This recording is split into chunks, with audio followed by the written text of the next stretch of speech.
ng'ombe ya maziwa.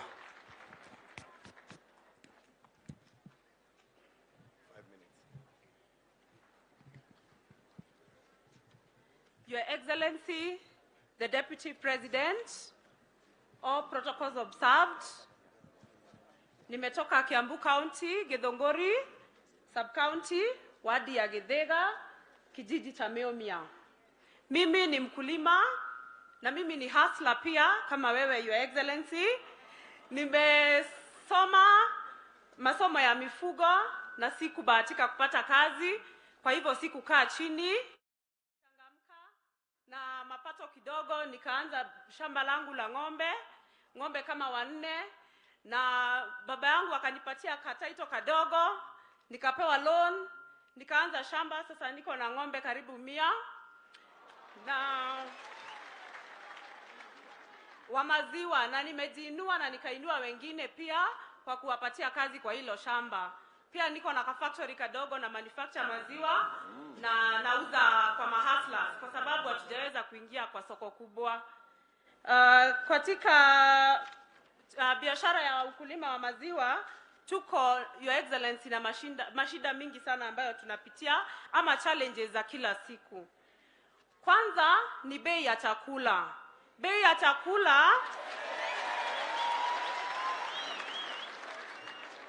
chakula iko juu sana. Hapo mbeleni tulikuwa tunanunua chakula kama dairy meal shilingi kama 2,000. Sasa hii tunanunua 3,000 karibu hata 4. Ilhali bei ya maziwa haibadiliki. Kwa hivyo mkulima wa maziwa anaendelea kufinyika. So tungetaka serikali ya Kenya Kwanza iweze kuinua mahasla ambao wanafuga ng'ombe kama mimi, tuweze kupata chakula na chakula mzuri. Sasa hii hata chakula ile tunanunua 4,000 unapatia ng'ombe, badala ya kupatia maziwa ananona tu. Ilhali tunataka maziwa. Hakuna boma ya mkaaji wa Githongori, Kiambu ambapo hakuna ng'ombe, na kama hawatupatii maziwa hatusaidiki hata kidogo. Kitu kingine, Your Excellency, ni bei ya maziwa. Bei ya maziwa imekuwa chini sana. Tunanunua chakula kilo moja shilingi 50, ilhali maziwa tunanunuliwa shilingi 45. Unapata kwamba kuna cartel ama mabwenyenye ambao wameshikilia soko, wananunua 45, wanaenda wanauza 120. Ilhali mkulima amenunua kilo ya chakula 50 shillings.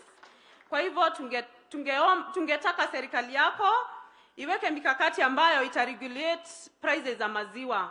Tuko na bahati watu wa Githongori mahali nimetoka, tuko na Fresher Dairies ambayo imeshikilia wakulima sana, lakini kuna Limuru imekufa, si ndio? Haya, Pasture ni kama pia imededi. Kwa hivyo tunataka at least kila town ama kila sehemu iwe na cooperative ambayo itashikilia wakulima. Pia Your Excellency, wakulima wa ng'ombe wamekuwa na shida, especially last year kulikuwa na epidemic, mifugo ikakufa sana kwa sababu ya magonjwa kama foot and mouth, na ni magonjwa ambayo saa zingine hatuwezi kuzuia, na kwa sababu ya hiyo wakulima wengi sana walienda kupoteza mifugo na kukosa kazi. Tungetaka serikali ya Kenya Kwanza pia itusupport na kutupatia insurance cover ya mifugo wetu. Ati tukipata shida kama hizi, ukipoteza ng'ombe 5, ukiinuliwa kidogo unasimama tena na moja na wanazaana, na pia unarudi kazini. Tungetaka serikali yako pia itupe mikopo ya mahasla pia. Kama mimi, Your Excellency, unasikia nilipewa title na baba yangu na niko na madugu wameigoja, nikimaliza kulipa hivi wachukue. Kwa hivyo tungetaka sana mikopo ya mahasla pia iweze kuinua wakulima wa ng'ombe, tuweze kuexpand biashara zetu na tuinuane katika hiyo sekta. Kitu kingine, Your Excellency, ni barabara. Barabara Githongori, especially Githongori, watu wa Githongori najua mnajua vile nasema. Tuko na the third biggest milk factory in this country, lakini kufikia hiyo mahali ni shida. gari, baisikeli, motorbike. Ukisema unaenda Githongori ujue ukirudi nyumbani either umekata spare, umefanya nini, barabara ni kama shamba, Your Excellency. Kutoka Uplands kukuja Githongori ni shida. Mimi, Your Excellency, nimetoka kijiji ambacho kuna barabara moja ndogo ambayo inaniconnect kwa the nearest center, mahali ambapo naenda kununua chakula ya mifugo na peleka maziwa, lakini kwa sababu ya daraja mahali pa 30 meters nazunguka over 20 kilometers kwa sababu hiyo barabara hatujatengenezewa. Kitu kingine, Your Excellency, tungependa serikali yako pia, tuko na vijana wengi ambao wamehitimu masomo ya ufugaji wa mifugo na hawana kazi. Kwa hivyo tukiinua wakulima, tupate chakula mzuri, maziwa bei mzuri, tupate cooperatives nyingi, pia kuwe na competition ndio bei ya maziwa iwe mzuri, pia wao watakuja kupata ajira ama kazi. Nikimalizia, Your Excellency, tungependa pia kwa njia moja ya kutupatia soko ya maziwa, utupatie maziwa ya hustlers kwa mashule yetu. Your Excellency, wale tulikunywa maziwa ya Nyayo, si tungependa hata watoto wetu wakunywe ya hustler. Kwa hivyo tungetaka serikali yako kwa njia moja ya kununua maziwa yetu ama ya kutupromote, hata ita encourage watoto pia kwenda shuleni na ita encourage pia wakulima kuendelea kufuga kwa sababu tuko sure tuko na market. So nikimalizia, ningependa kushukuru sana kwa kupewa hii nafasi kusimamia wakulima wa maziwa, especially nikiwa mwanamke, na mahali nimetoka Githega Ward, mahali pia tumenominate MCA mwanamke Ruth, na I'm very proud to be a woman today. Thank you. Thank you. Thank you, Karimi. Can you help us with some ideas? It's true, we have a challenge of the high cost of feed. Yeah. Chakula iko bei ghali na inachangiwa sehemu kubwa na kwamba most of the ingredients, raw materials ya kutengeneza chakula, there is imported. Soya, sometimes simsim. What we want to do as Kenya Kwanza is to work on contract farming ya hizi oil crops ambayo tunatumia kwa kutengeneza chakula ya mifugo. Kutengeneza chakula ya ng'ombe, chakula ya kuku na hizo zote, because inakuja yote pamoja.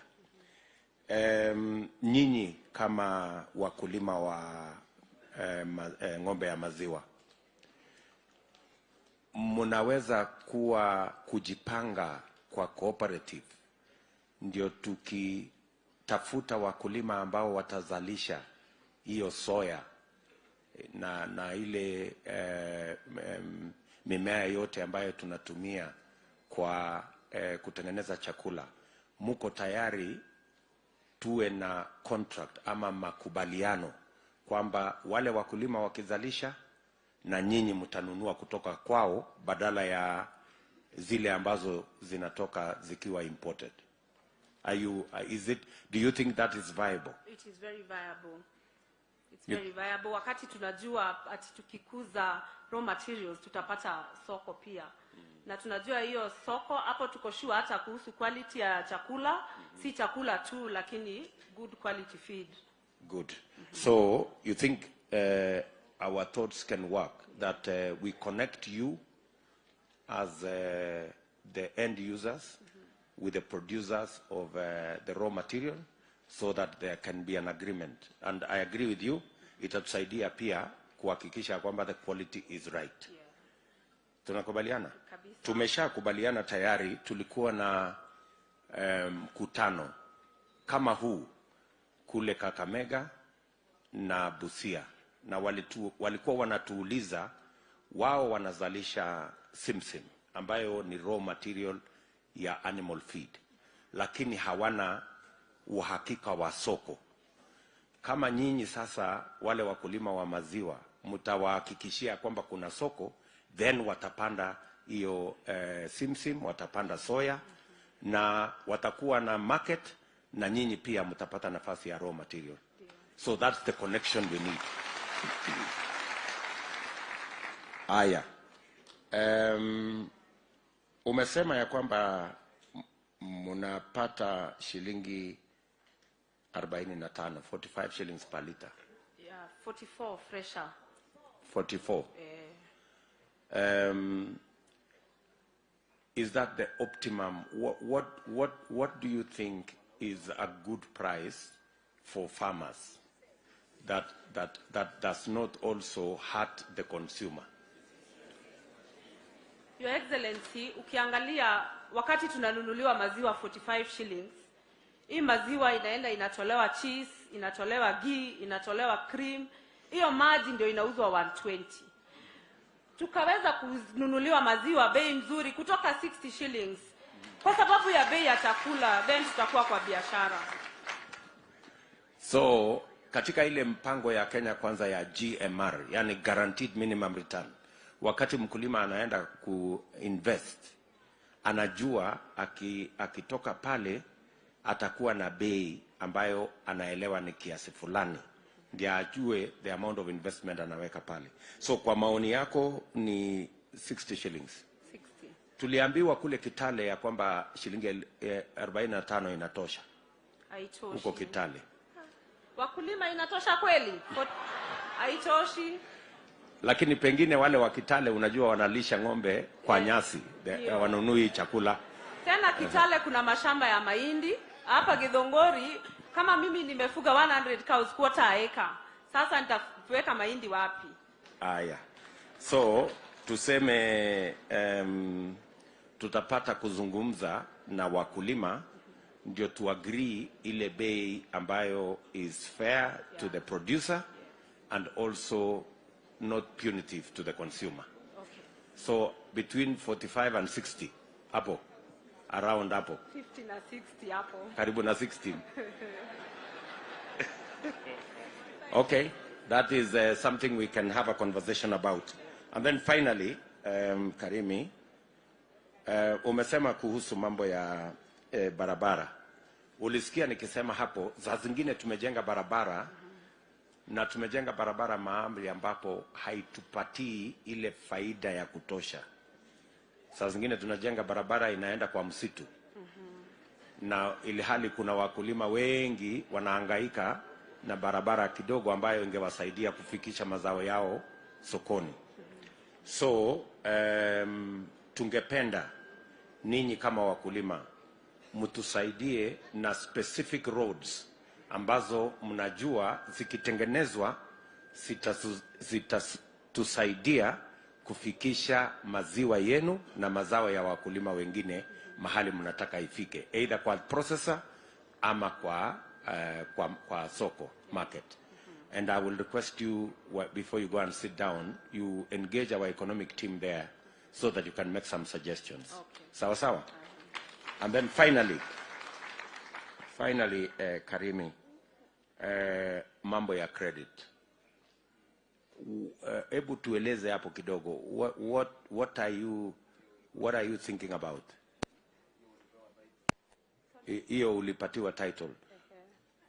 Wewe uko na bahati, uko na title. Kuna wengine wengi wangetaka kufanya hiyo biashara lakini hawana title.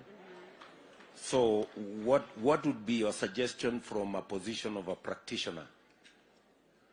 Nafikiri wakati tuna ng'ombe inaweza hata kuwa ndio security, lakini unapata kwa hizi cooperative zetu lazima upeleke kitu kubwa, zingine hatuna. Tunasema sisi ni hustlers, so tupate mkopo ambayo tutapata interest rates mzuri za kutuwezesha kuexpand biashara na kuanzisha biashara.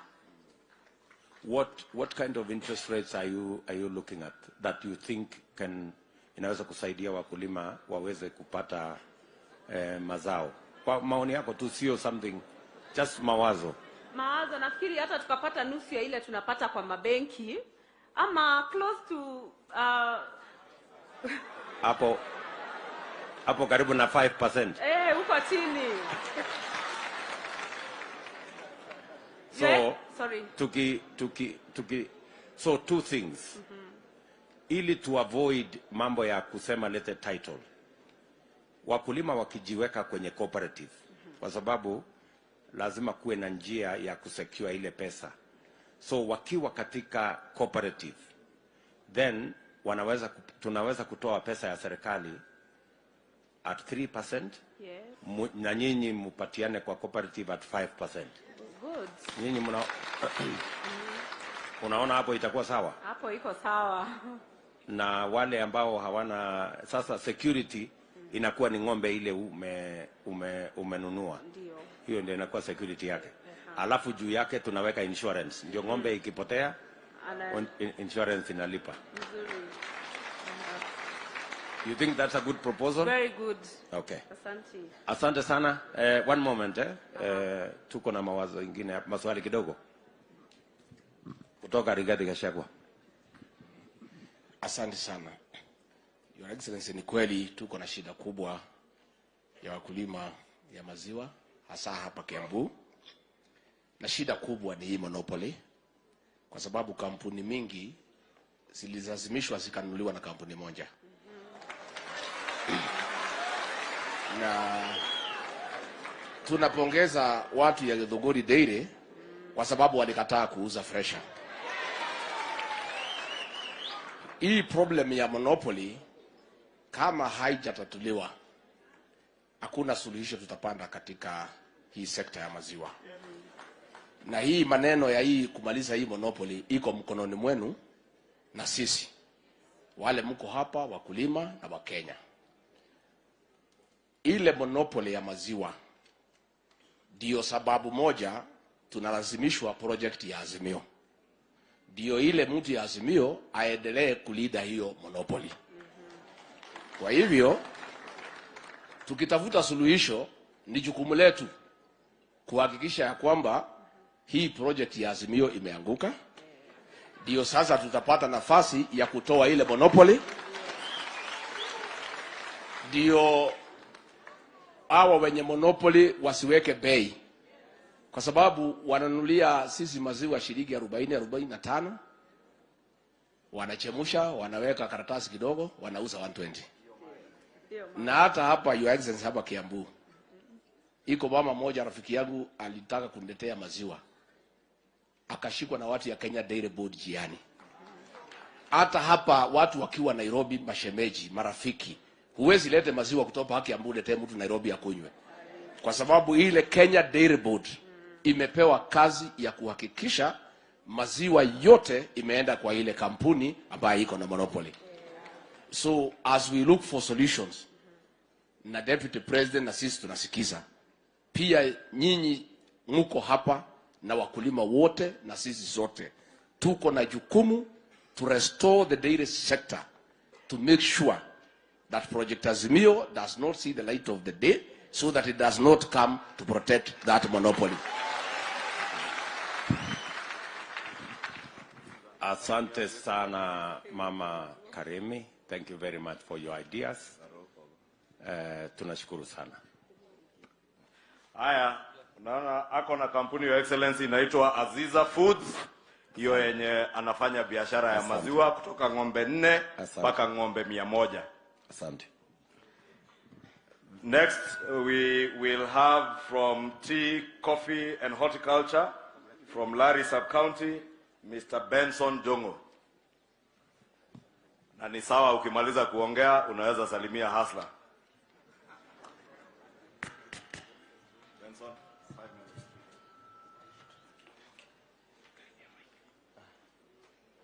minutes. Bele yenu ni hasla ambaye anafanya kazi ya ukulima wa chai, kahawa, barachichi, avocado, ambayo zamani tulikuwa tunaita magunagui, lakini siku hizi tukipewa biashara mzuri si itaacha kugunagui. Sasa zile changamoto ya kwanza, tunajivunia kuwa wakulima. Lakini hata tukijivunia kuwa wakulima, tunajivunia tu kwa mdomo, mfuko tunalia. Tunalia kwa nini? Jambo la kwanza ni sababu huu mchanga ambao tunahitaji kwa ukulima umetumika kwa muda mrefu sana. Na sababu umetumika kwa muda mrefu, madini ama nutrients zenye ziko kwa mchanga zimeshuka chini. Lakini mkulima kuangalia mchanga kwa macho hivi hawezi tabua ni madini gani ambayo yanahitajika. Kwa hivyo anahitaji laboratory tests zifanyiwe, na ukipeleka pale saa hii bei iko juu ya kufanya hizo tests. Ukifanyiwa hizo tests, interpretation ya hiyo data, mimi nikipewa nitasema nini naye? Na nimelipia. Tena naambiwa leta consultant ndio kupea advice. Ili hali serikali inaweza kuwa na interpreters wa hiyo data, ikuwe close to the farmer. The cost of those analysis ipungue, ama tufanyiwe kwa kila county simple testings, pH, major nutrients ziwe zinatestiwa pale. Hii ingine ni ukipewa advice, enda nunua hii bolea. Uende kwa soko ununue hii bolea. Ya kwanza, bei iko juu. Ya pili, hata huna hakika na ile quality unapata. Unaenda unanunua bolea kutoka duka fulani. Mkulima mwingine anadunga bolea kutoka duka nyingine tofauti, ya manufacturer tofauti. Matokeo ni tofauti. Lakini ukienda kwa ile gunia yote imeandikwa 17. Lakini matokeo ni tofauti. Kwa nini matokeo yawe tofauti ikiwa nutrient content ni the same? Hiyo ni kumaanisha kuna mtu mahali amelala. Na huyu mtu KBS, Kenya Bureau of Standards, anihakikishie na anidhibitishie yale mambo nitasoma kwa ile bolea, kwa hiyo lebo ndio iko kwa ile bolea iko ndani yake.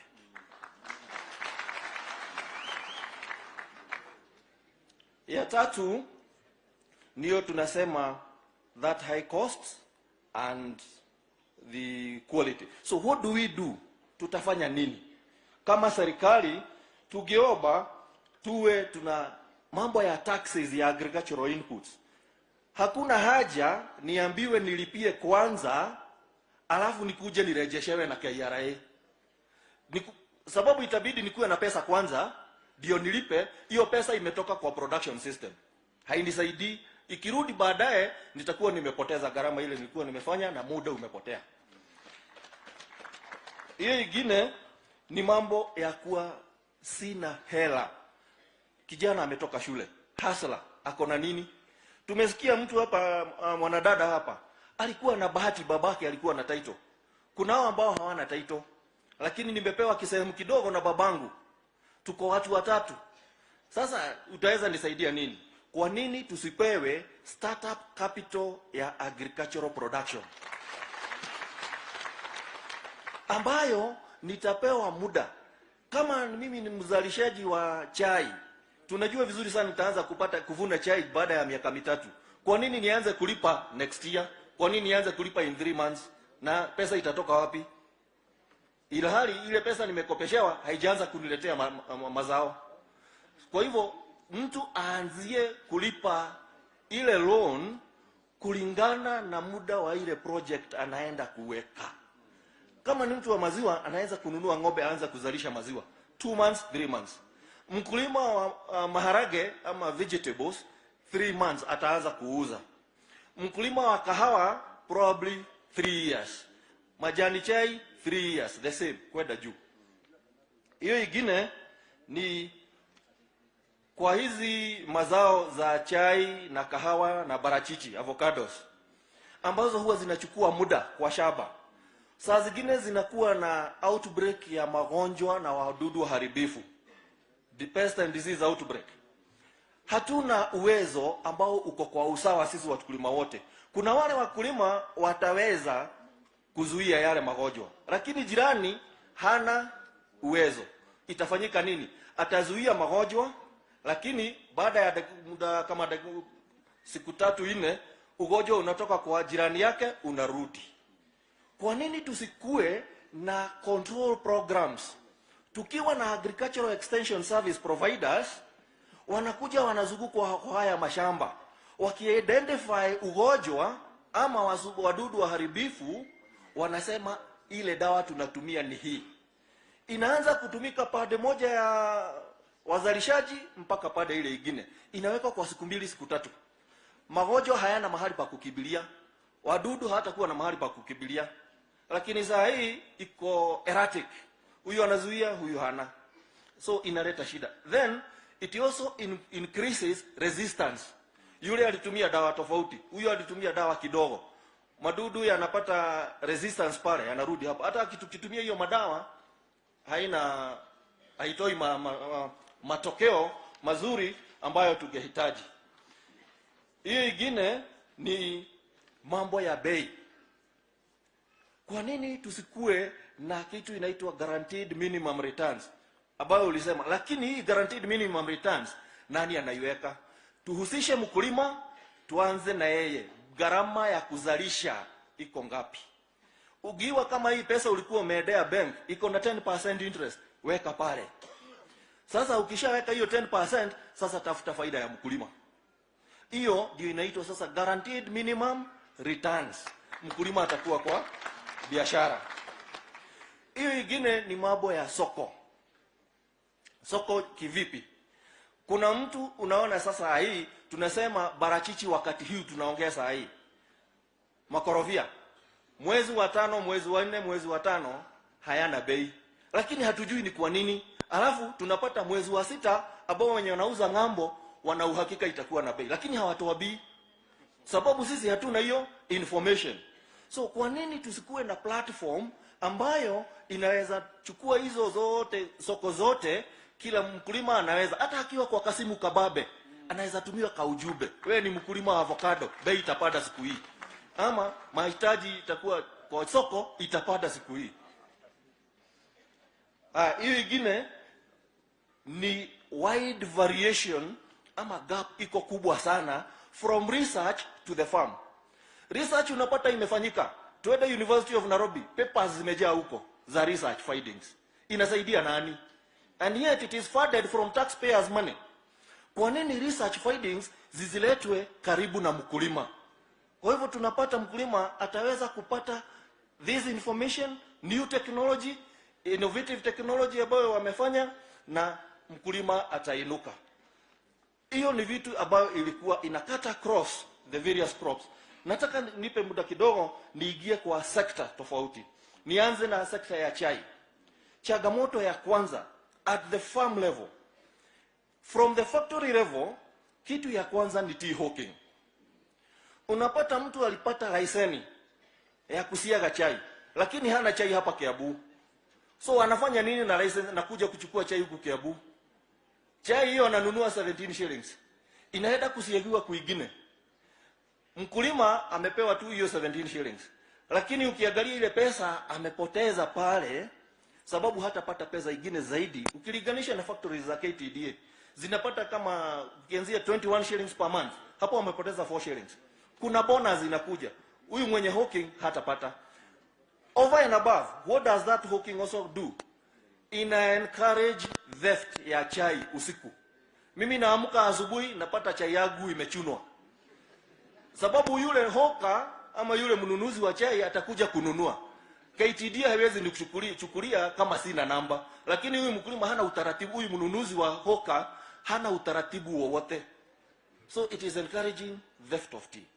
The other one is, for theft of tea, if we have enforcement of the legal framework ya licensing, ikuwe enforced, tutapata suluhisho. Hii ingine, kwa factory za chai wanatumia nguvu za umeme na kuni. We can see what is happening to our environment, availability of the firewood, the cost of electricity. But we are not seeing investment in terms of solar. Nimejaribu kuigiana na watu wa solar, naambua ule ujuzi huko is too expensive for us. What can the government come? Can they subsidize or remove some of the taxes for these inputs ndio tuweze kuzitumia? We will protect the environment and we will have cheap tea.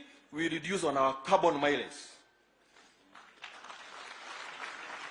Hiyo ingine ni barabara. Wakati kumekauka, majani tumebeba vizuri. Wacha kunyesha tu siku moja, chai inalala kwa buying centers. Na tunaambiwa hii bado inazusha quality. So those roads, we need to identify. There are some roads. For example, I come from Kagwe Tea Factory. There is one road. It has never been made. And we use that road to deliver 60% of Kagwe tea. That is a very important road for us. It has never been made. Coffee. The most and the worst in coffee. Mismanagement of cooperative societies.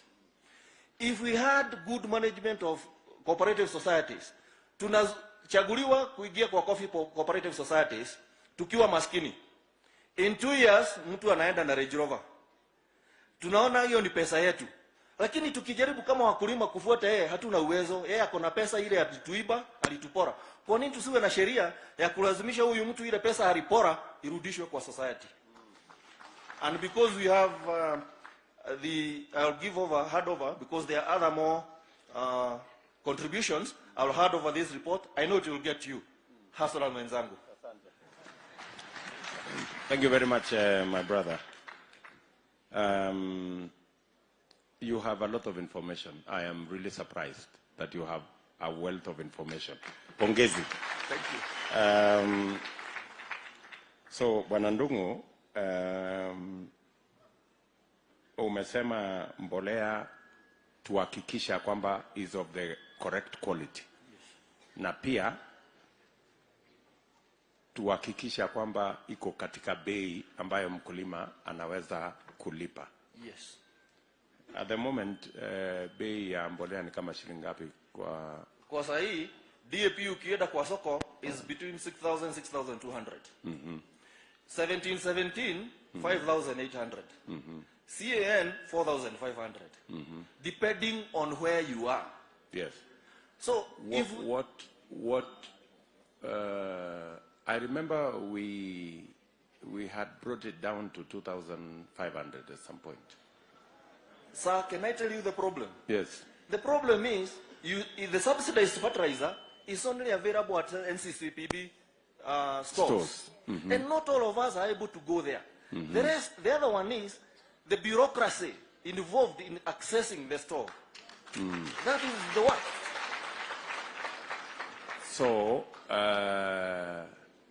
So hii subsidy tunaongelea haifikii mkulima? Haimfikii, na ningepropose hivi. Yes. Kama tunapeana hiyo subsidy. Yes. Tunaanzia kule kwa wakulima, the registered farmers. Tunasema hii eneo mtu anazunguka hawa extension service agents, anaregister kila mkulima. Yes. Mbolea inakuja a certain center, ana collect. Mkulima anachukua, analipa pesa yake. Very good. So unataka tupeleke hii mbolea subsidized by government pengine kwa cooperative ya wakulima wa chai, cooperative wakulima wa, badala ya kuweka huko kwa NCPB. Exactly. Ipelekwe kwa wakulima. Exactly. Ndio kila mkulima aweze kubenefit. Yes. What price do you think is optimum according to you? Mahali mkulima aweze kufinyika na anaweza kupata faida kidogo kwa hii bei ya mbolea. Yes, we need each other in this industry. The businessman needs to be sustained. And so what we are asking for is close to the manufacturing price as much as possible. If we can get it at between 1,500 to 2,500, the most expensive, we will be comfortable. And we will sustain the businessmen and we will be in the business.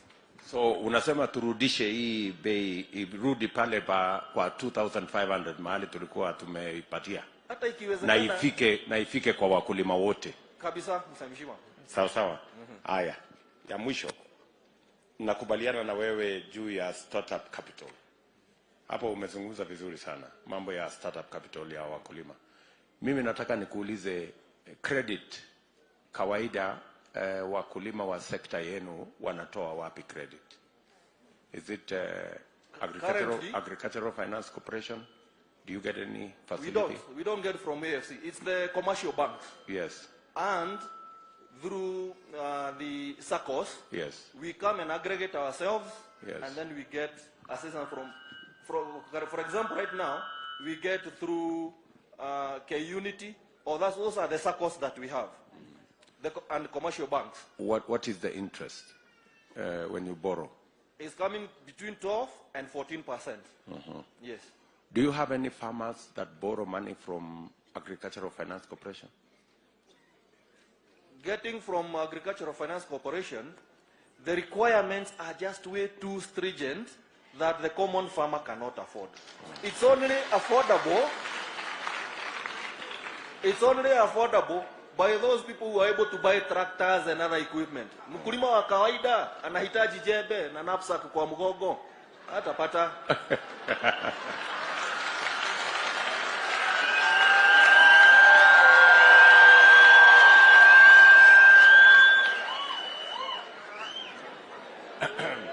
So Bwana Ndungu, Ndio.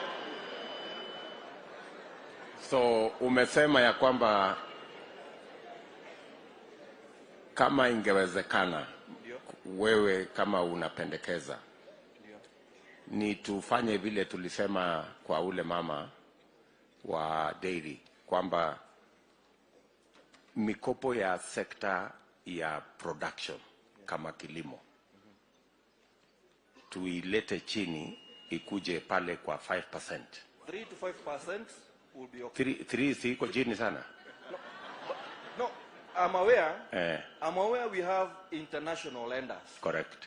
And if we engage them in terms of carbon mileage, Yes. and other emissions that we are controlling to bring down global warming, Yes. we will get cheap financing.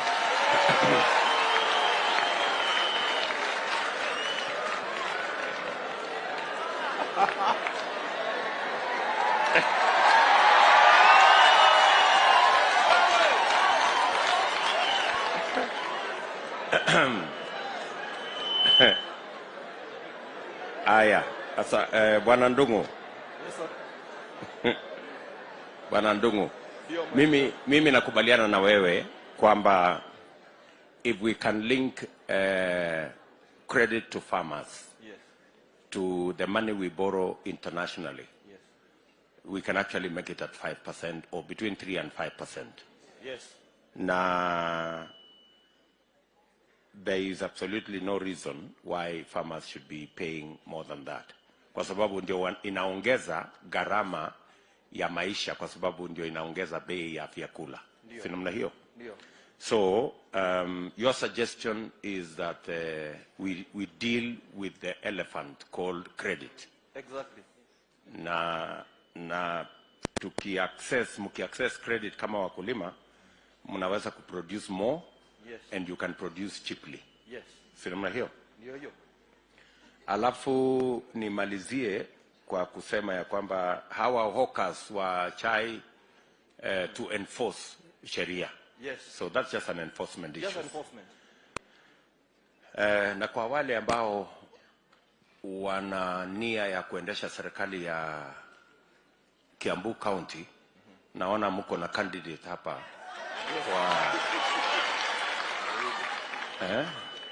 wa kusimamia sekta ya kilimo. Asante sana Bwana Ndungu. Ngoja kidogo, 1 minute. Asante sana Ndungu. Nataka tu niulize 2 questions. One, on coffee. Yes. Timu hii Deputy President ameweka inaangalia mambo ya uchumi na vile tutarekebisha mambo ya kilimo ndio mkulima apate haki yake. Ndio. Saa hii kilo moja ya kahawa inalipwa pesa ngapi? Yes. Number 2, saa ile tunaendelea kuangalia guaranteed minimum return. Yes. What do you think itakuwa bei ambaye itacover cost of production? Yes. Na pia ikuwe na faida kidogo kwa mkulima? Yes. The same for tea. Yes. Ni pesa ngapi mkulima anapata saa hii? Na ni pesa ngapi ambaye inafaa ile talipwa kila mwezi? Na ni ngapi inaweza lipwa kwa bonus mwisho ya mwaka? So that we have an idea what we are looking at, ile ta cover the cost of production, na mkulima pia apate faida. Finally, Your Excellency, I think our economic team need to spend some time with this good man Kondomo. Kwa hivyo kabla hujaondoka uwasiliane na Mheshimiwa Moses Kuria, achukue contact, ndio ufike pale kama siku 2 ama siku 3, ndio uweze kutueleza zaidi, kwa sababu una maono mzuri. And I think tuko na Wakenya wengi wanaweza saidia Kenya hii. Na Your Excellency, hii maneno umeanza ya kusikiza Wakenya. Kama hatungesikiza hawa, hatungejua huyu muungwana ako na maoni naweza saidia. Asante.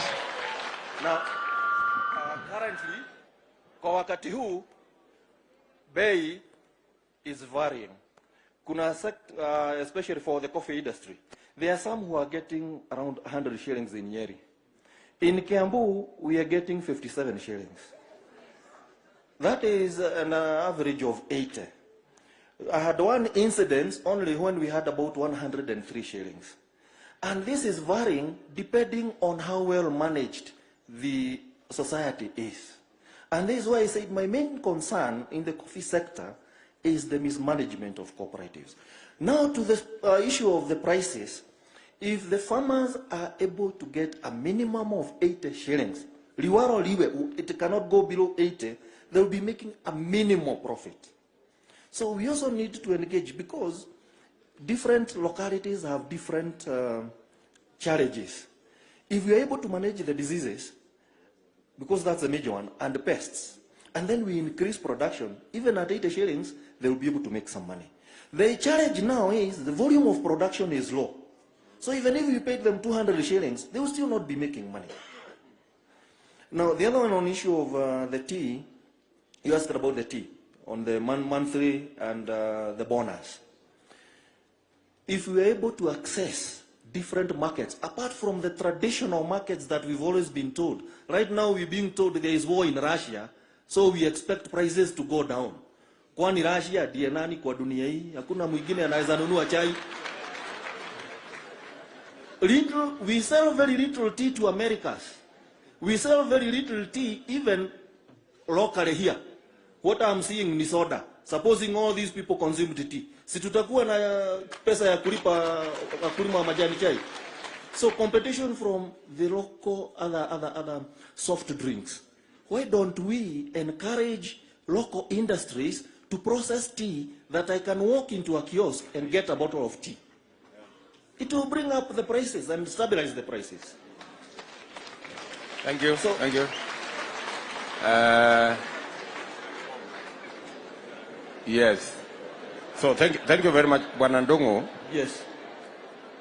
So it also speaks to the production, which you have alluded to. Yes. So the production at the moment of, on average, of a bush of coffee, the production is like what per tree, per year? The optimal production of coffee should be a minimum of 25 kilos per bush. Yes. We are now getting between 5 and 8 kilos per bush. That's contributing to the challenge. Exactly. How do we, if we made fertilizer accessible, what else do we need to do to bring up the production, apart from fertilizer? Pest and disease control. Yes. In coffee, it contributes almost about 50% of the costs.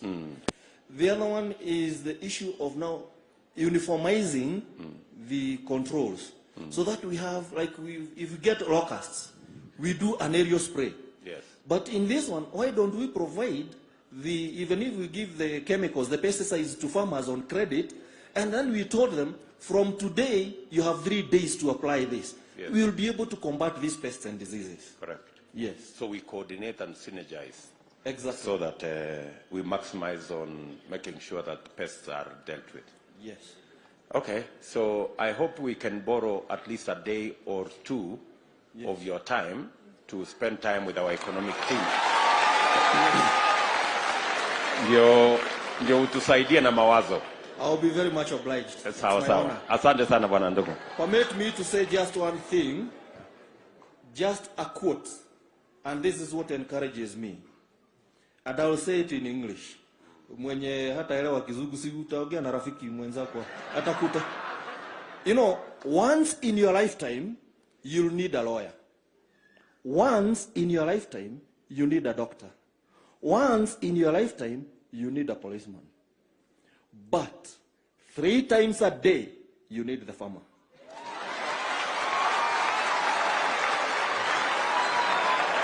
Haya, Benson, nenda usalimie Hasla. Your Excellency, as I invite the next speaker, Mr. John Bogwa, to represent Commerce, Trade and Markets from Ruto Sub-County. Mheshimiwa Naibu wa Rais, nina hakika unatafuta mawaziri. Na hii kura yetu hapa Kiambu ni mingi sana. Na ukitafuta waziri wa kilimo, nafikiri umepata hapo.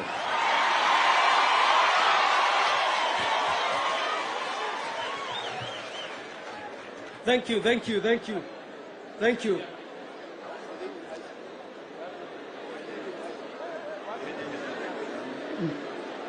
Haya, tutulie tusikie kama tuko na waziri wa trade and industry hapa. Hamjaboni wa Kenya. Kwa majina ni Mbugua kutoka Ruto Sub County. Niko hapa kwa niaba ya Commerce and Trade and Industry. Na sana kwanza nianze na wana biashara kwanza business status. Bwana DP, mimi nimelelewa na mama na baba kwa panga. Lakini hiyo yote haikunuisuria kufika mahali niko hapa. So nikaweza kufanya kazi ya biashara dogo kuuza sukuma pale Githurai na Ruiru, ikaniwezesha kwenda mpaka chuo kikuu. Sasa hiyo nikanipea changamoto mpaka kuingiliana na wanabiashara wadogo wa mama boga, shoe signers na hawkers. Na kwa hiyo ikafika mahali nikaona wacha hawa watu wanasubuka kulipa nyumba, kulipa hata gesi ya kupika, kulipia watoto karo.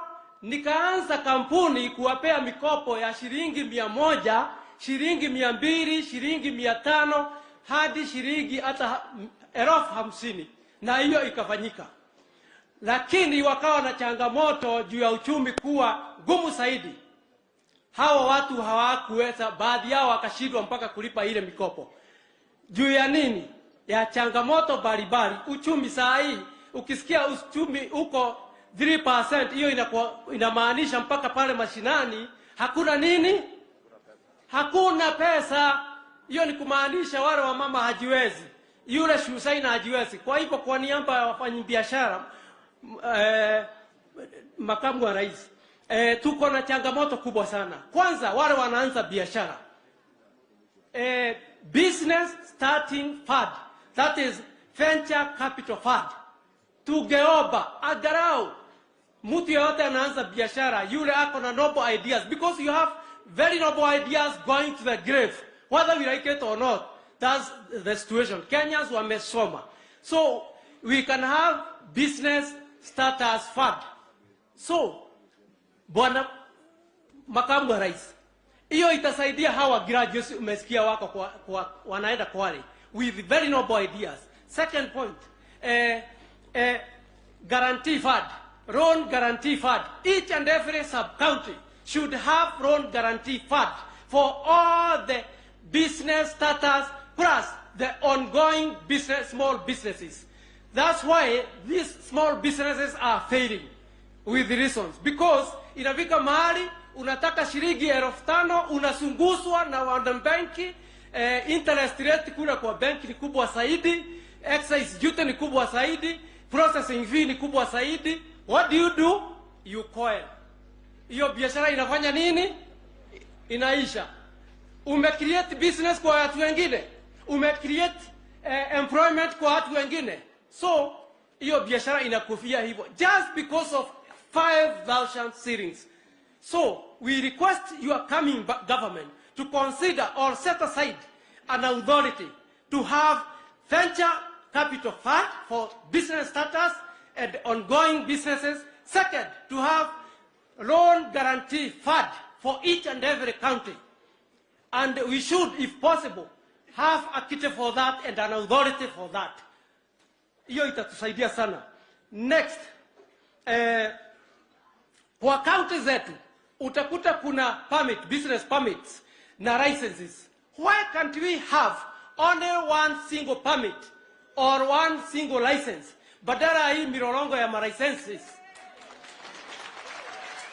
Kwa nini tusikue naye? Ndaka tutakuwa na hiyo single business permit. Unakuta ile permit ya 10,000, yule kuna mtu hawezi lipa hiyo mara moja. Nikichukua ile capital sasa na ni 10,000 na ndio nahitaji kulipa ile kanjo, what do you expect? Kaa nyumbani, umempeleka nyumbani, the business is gone. So we request the county The other issue, particularly when it comes to issue of taxation, Your Excellency, the element of VAT is really hurting this country, and I can tell you for sure. The element 16%, surely. That's why the cost of unga is going all the way to 150. And that's why the cost of cooking oil is going to 900 and something. So with only 1,000 today, you go to a supermarket, my fellow citizens, you only buy only 2 items. You can imagine. Now, where is Mama Mboga? So the element of taxation, the element on income tax is really hurting business in our country. The other element, key element right now is the cost of fuel. That is hurting across board. Either manufacturing, either matatu industry, it's cutting across and it's affecting our economy. If suppose we can have our cost of fuel, the government subsidize the cost of fuel from 145 the way it is, 150 to 100 shillings or less than like 80 shillings. Like any other East African country, you can imagine what will happen to our economy. You can imagine somebody from Loiro to Nairobi pay just only 100 shillings. Surely. Huyu mtu wa biashara ako namna gani? So that is killing our economy, whether we like it or not. It's hurting our economy. Thank you very much. Thank you. Thank you very much, James. John Mbogwa, eh? Sure. Yeah, asante sana Bwana Mbogwa. Tunakubaliana na wewe mambo ya startup fund. Sure. Umetueleza hapo uko na experience kidogo ya kulend pesa. Sure. Mahali ambapo inafika mahali wanashindwa kulipa. Sure. On average, from where you sit, on average, wale wafanyabiashara wadogo ambao wanakopa hizi pesa pale madukani, packet, ni kama wanakopa na interest ya pesa ngapi kwa mwaka? Ama ni kwa mwezi, ama ni kwa wiki, ama ni kwa siku? Sana hawa watu wanahitaji, wako na mahitaji ya papo hapo. Kwa hivyo unakuta mtu anataka shilingi 5,000. Hiyo ndio ama 2,000 ama 2,000. Hiyo ikizidi sana ni ya kulipa nyumba shilingi 6,000 ama 3,000. Na hiyo inakosekana hata ukiona ni wanabiashara. Surely. So mimi nakuuliza, nataka unijibu usikize ile kitu mimi nakuuliza. Yes. Tafadhali. Najua you have answered correctly. Mimi ndio sijauliza vizuri, wacha niulize vizuri. Niulize huyu mtu ambaye yako sokoni hapo amekopa shilingi 1,000 ama 2,000 pale sokoni, anatakikana alipe baada ya muda gani, na interest ya hiyo pesa ni kama pesa ngapi? Kama ni 1,000 ama 2,000, anatakikana alipe after how long? Is it a day, 2 days, 1 week, 1 month? And how much interest do they pay on average? On average, huwa it goes to between 10 and less than 10. Itakuwa, lakini ukienda confessional vile inafanyika, it's more than 20%. It's more than 20% ukienda kwa banking industry. So how can they afford 20% per year or per month? Per annum. 20%. Na unakuta hakuna hata grace period. So 20% per annum. Aya. Umesema vile ebu hiyo ni maoni yake Bwana Mbogwa. Pengine kutakuwa na mtu mwingine ako na experience tofauti. So Bwana Mbogwa, umesema hii pesa ambayo ni ya kusaidia wafanyabiashara wa kule chini, ungetaka iwekwe mahali ambapo kila mtu anaweza kufikia. Si umesema hivyo? Exactly. Na pia umesema hiyo venture capital iweze kufikia watu wengi, na pia kuwe na conditions ambayo sio very stringent. Exactly. Mpango wetu, umesikia kwamba tuko na mpango kama Kenya Kwanza. Sure. Kwamba tutaweka fund ya shilingi bilioni 50. Na hiyo pesa haitakuwa kwa constituency, haitakuwa kwa county, tutailete mpaka kwa ward. Pale kwa ward. Wow. That would be great. Na pale kwa ward itapatianwa kulingana na mahitaji ya kila mtu, lakini lazima wawe katika sacco ama wawe katika cooperative. Great. Otherwise itakuwa ni ngumu kujulikana kwa sababu kama huna security lazima uwe katika kikundi. Right. Ndio wale ambao wako kwa hiyo kikundi watoe ile inaitwa group guarantee. Sure. Wajue ya kwamba sure, vile inafanyikana katika sacco. Sinema hiyo? Sure. In your opinion, what would be a reasonable interest rate for startups vile umependekeza wewe? Thank you, Bwana DP.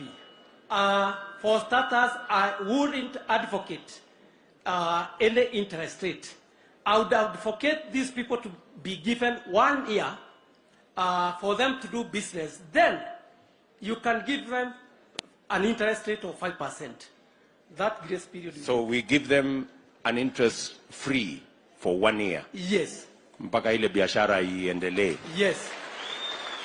Alafu baada ya hiyo interest rate isizidi 5%. Exactly. Iwe hapo kwa 3, 4, 5% maximum. Exactly. Hiyo ni mapendekezo yako. That's what happened in the most developed countries. I hope our economic team are taking notes on the proposal by our good brother. Alafu ya mwisho umesema kuhusu leseni na permit. Yes. Ungependa hizo licenses zote ziwe consolidated into one. Exactly. Saa hizi leseni ni kama ngapi? Well, suppose you go to the liquor. Unakuta license ni zaidi ya 2. Jana nimeongea na mtu wa kinyozi. Just only kwa kinyozi tu.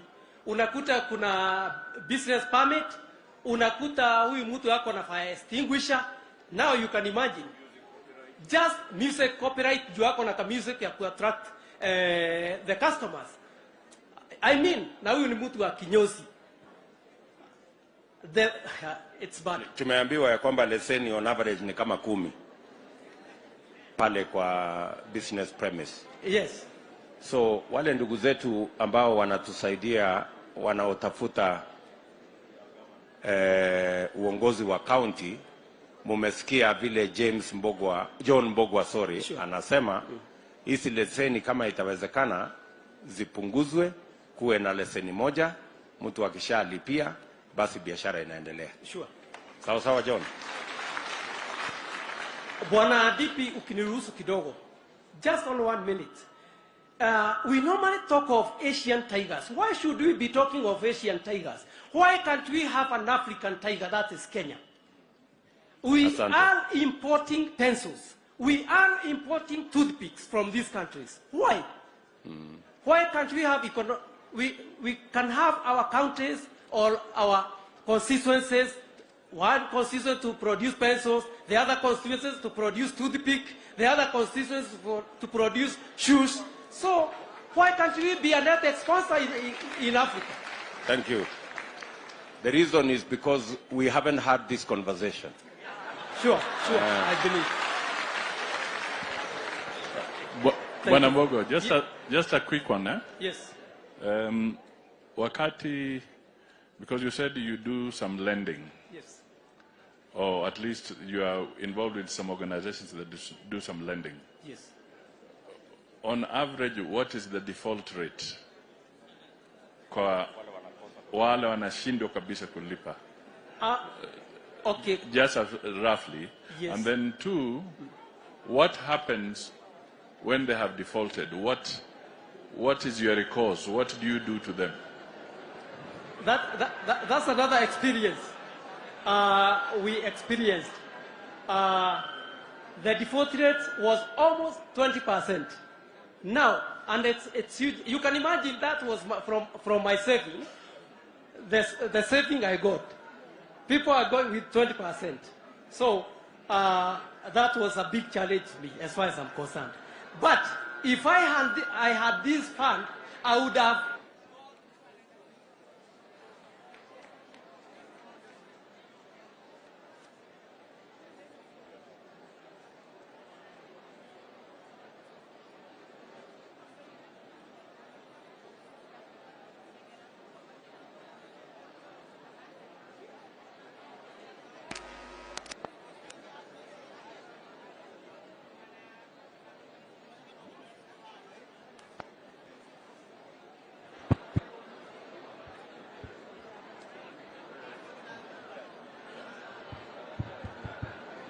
Thank you. Thank you. Ilifika mahali ikanibidi kwanza nisimamishe biashara kiasi.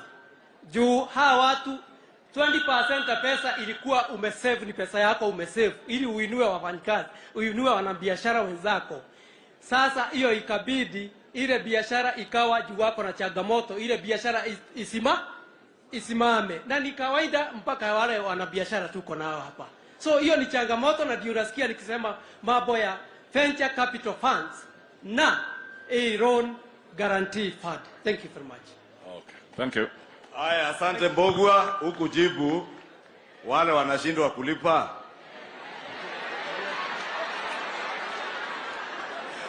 Unawatumia bouncer. Thank you very much. Wacha nimwambie sisi baadhi ya wengine ni vizuri kumwogopa Mungu. What we normally do ni kwenda kukaa na yule mtu chini, juu nimekuwa kwa hiyo team, na kufanya utaratibu tuone hata kama itachukua miezi 6 itakuwa namna gani. Tunaelewana? Thank you very much. Haya. We. Mbogwa ni alieka. Kule alia magera kameko githe tiguo. Nake makagera mutungi uria munene wa gasi. Wengine Mheshimiwa Musalia, wengi wanachukua mitungi ya meko ya gas kwa nyumba, wanabeba TV yako, hata kitanda. Unaachwa na mama bila kitanda, unafanyia hiyo kazi nyingine kwa floor. Nikio giko kiaugire ndukairire karagita ki. Simbesikia Mbogwa na Benson ile ujuzi yako naye. Mheshimiwa Deputy President, hiyo ni kusema ukiona tractor iko chafu usidharau. Ungedharau Benson sababu anakaa hana suit kama Ekemani Ishongwa, lakini Benson umeona ndio anaweza kuwa waziri wa agriculture kuliko mimi. Nataka the next speakers, please, I will call you to you share the 5 minutes, about 3 minutes, because we are running short of time. Goshen, Mr. Goshen from Kiambu, and Mr. Shege on real estate.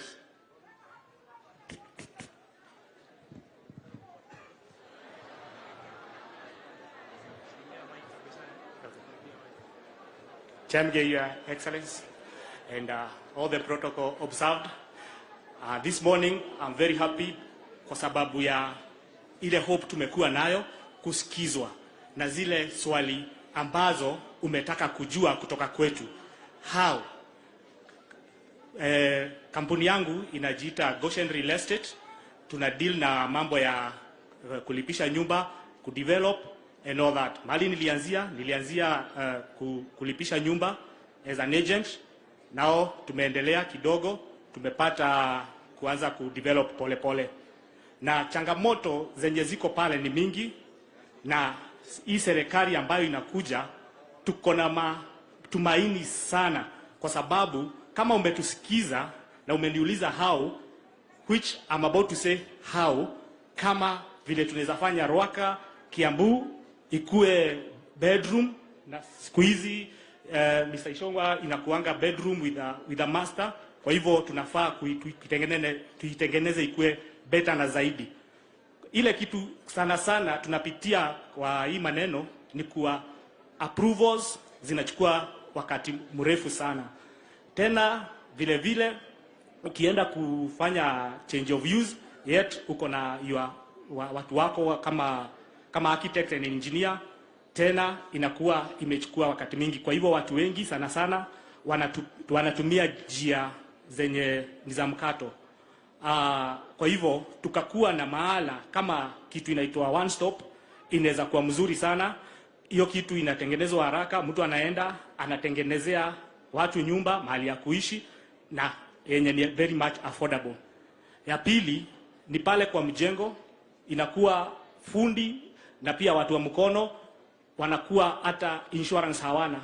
Nyumba iko huko juu na pengine mwenye anajenga hana uwezo, ule mtu akapata accident, inakuanga sana sana anakuwa kwa hospitali, inakuwa hawezi kujilipia, wengine tumewazika.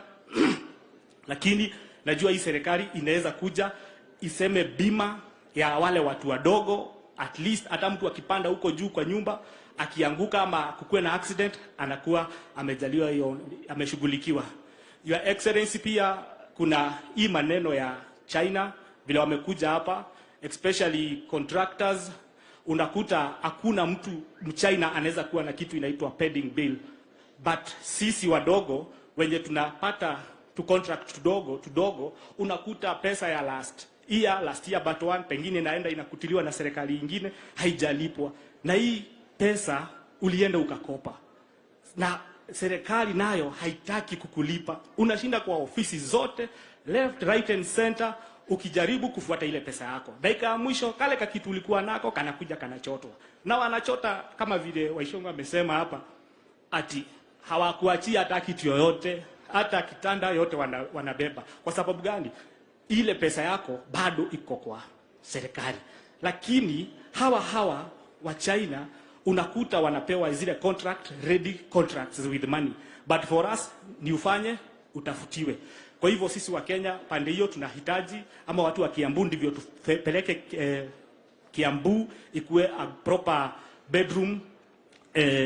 Ni kitu tunaweza taka sana iangaliwe, ati zile contract tunapewa pia sisi ikuwe ni zile ziko na ready contract ama ready money yenye itatupatia uwezo wa kuendeleza hata hiyo contract nyingine umepewa, na pia kuajiri ama fundi, na pengine pia hata kulipa hiyo insurances zenye ziko pale. Your Excellency, hii sekta ni sekta ambayo inakuwa imebeba watu wengi, na ni sekta inakuwa sana sana inahotomeshwa na kila jambo ikitendeka. Kama wakati huu chuma imekuwa bei kali. Chuma moja unakuta inaenda na 8,000, chuma ilikuwa 2,000. Na unakuta sasa hata nyumba mingi ni kama sasa zimedidimia. Cost pia ya cement tunaweza taka pia kama wale wengine wanafanywa zile vitu zinaitwa subdues, pia hii ikuwe inapewa hiyo, kwa sababu as much as we need the farmer more, pia mahali ya kulala ni muhimu sana katika nchi yetu, na kutengeneza Kiambu ikuwe a proper bedroom.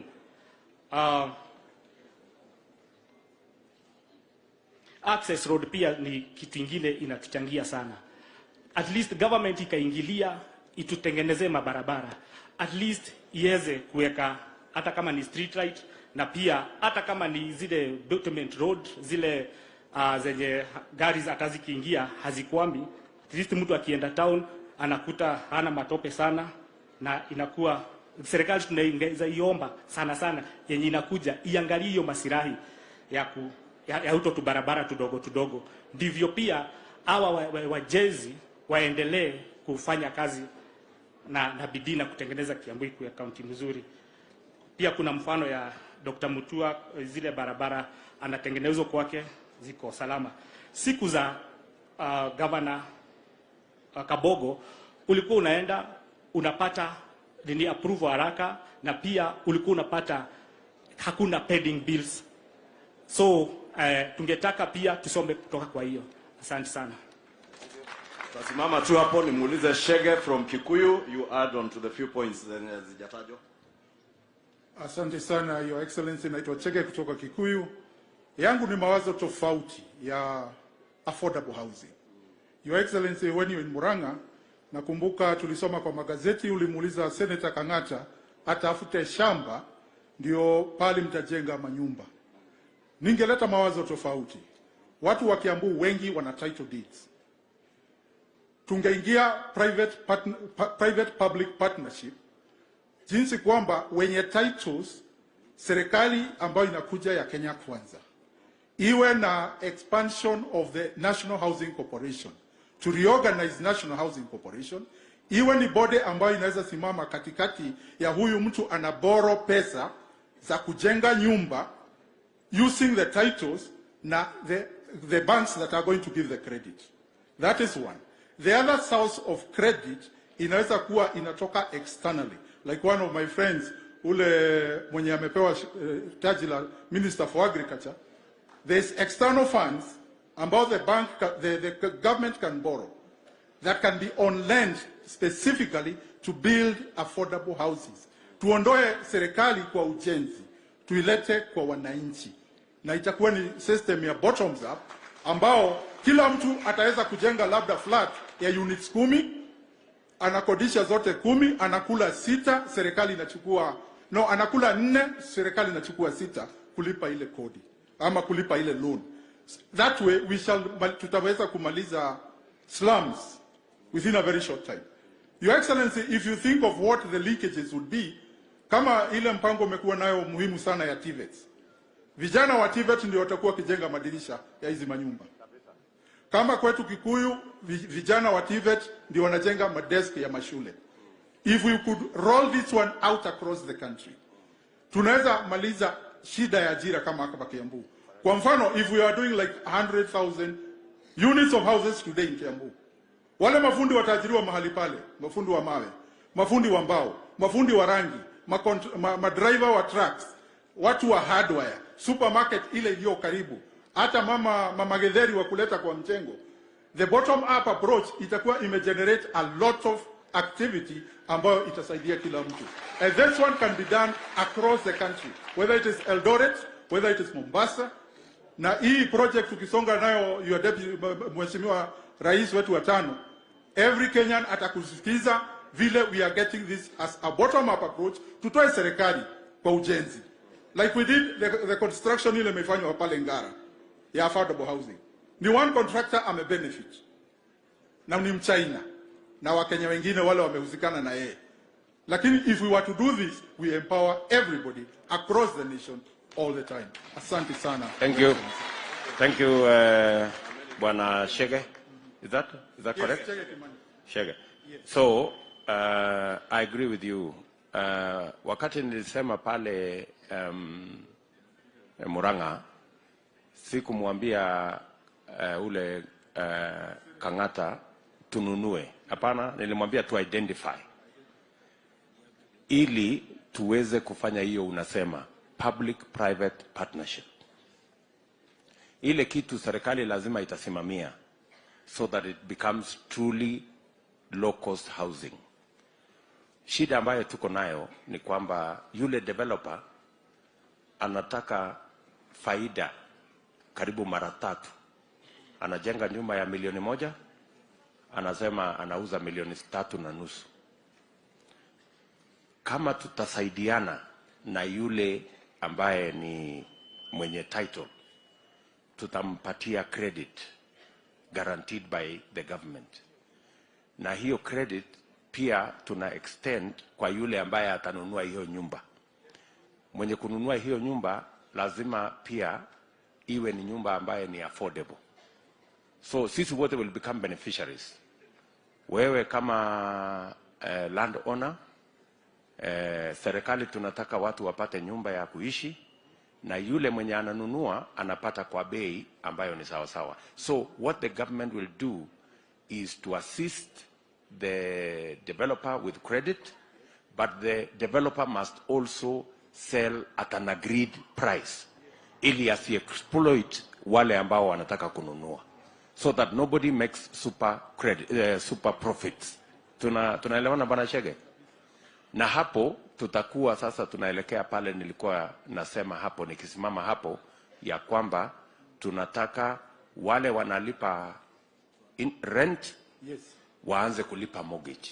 Kabisa. Ili pia wakuwe owners ya hizi manyumba. Ndivyo hivyo.